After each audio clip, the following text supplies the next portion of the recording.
All right, welcome back. Av, we've been talking about many people believe that part of the reason we've seen such buoyancy in the Canadian market is because of foreign buyers. Right, that's right. I mean, anecdotally in Vancouver, whole streets or whole areas are full of empty houses because Asian buyers have bought them and just left them there. They just want somewhere safe to put their money. Right. So the question is, of these new rules, will they have any influence whatsoever on foreign buyers? A lot of people saying no. We thought we'd bring in someone who could tell us more about the psyche of the foreign buyer.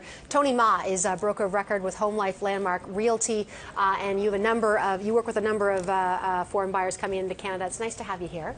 Thank you. Can you tell me a bit about just your business, who you work with first off, and so we can understand where you're coming from? Sure. I work with the Home Life Landmark Realty. It's the biggest Chinese broker in the GTA area.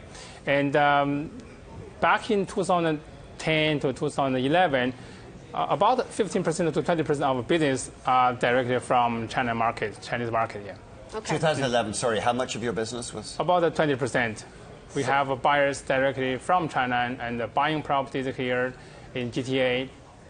Yeah, 20% is about the figure. So that's a pretty big flood of buyers.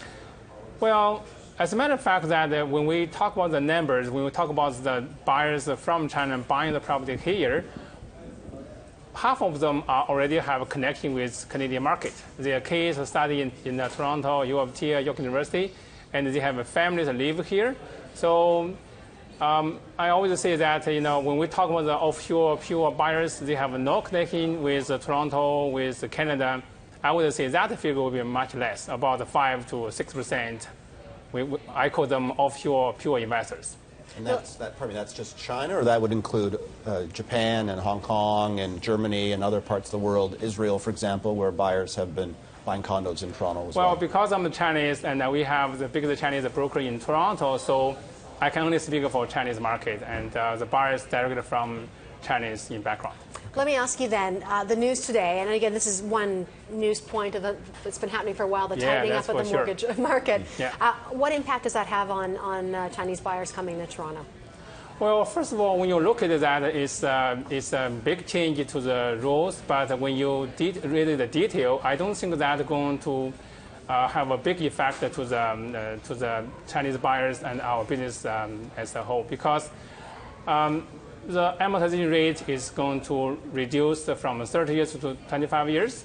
And it looks like it's a big change, but we already changed that from 40 years to 30 years back in 2006. And secondly, when we talk about the equity lending against your existing home, they changed it from 85% to 80%. That is a little change. And the third change, they say that they're going to allow the people to have a CMHC mortgage up to a price for $1 million. Mm-hmm. In our history, in our purchasing history, most of our Chinese buyers, when they buying a property over $1 million or above, they do have a 30 to 40% cash in. And as a matter of fact, I'm making in one article back in 2011, 40% of our buyers who is buying a property over $1 million are paid by cash. So I don't think that's going to change them, to affect them at all. So then if I was offered the premise that some people saying a lot of the rise in prices we've seen have been attributed to foreign buyers coming in, first off, do you think that's true or not? No, I don't think so. Okay. Yeah. Then my second question is not going to matter as much, because as I said, this won't influence them because they're going to continue their buying patterns just the same. But I will not stop the question here, because when you have a new project come up and have a VIP opening on the opening day, most people see the developers, the brokers see that the buyers there, we look them as foreigners because they don't speak good English. And Chinese, Korean, India, Russian, they all speak all kind of a back home language. Mm-hmm. But that doesn't mean that they are foreigners, because I have a statistics in my office back in 2011. We sold about 1,300 new condo units in my office alone. And I checked the numbers, about 5% are really pure offshore buyers, meaning they don't have any Canadian tie, they don't have any tie to Canadian market. And most of the buyers are either new immigrant or the overseas, their parents live in China. Obviously, the Canadian real estate prices are not as insane as London or New York. I mean, is there any prospect we could start moving up into those stratospheric levels in the next few years? When I read the news this morning, and that make me recall the Chinese market back in, from 2008 until now.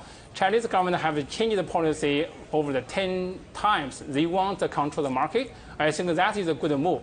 I would say today's the change by the federal government will going to be, I put it as like a short-term, long-term health. So that's going to change the market a little bit in the, say, 6 months to 1 year period. But for the long term, we will get the benefit for the real investors and the homeowners. But it will reduce a certain amount of the pure property. They want to buy the property, just want to sell it in quick, get the profit. That type of people. Yeah. I've only got about 30 seconds with Mark. I know you want to The government thinks the market's overheated, the Toronto condo market, the Vancouver condo market. Do you agree with that premise? Toronto condo market is still quite healthy up to end of last year.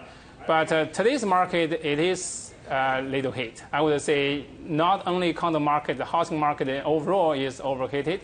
And because you can see people buying the property within 6 months, they can get a certain amount of profit. But with first-time buyers, with people buying and sell to move from the small house to a bigger house, that will not have a big effect. And that we will leave it. Tony, thanks so much for coming in. Thank you. Yeah. Tony Ma, broker of record at Home Life Landmark Realty.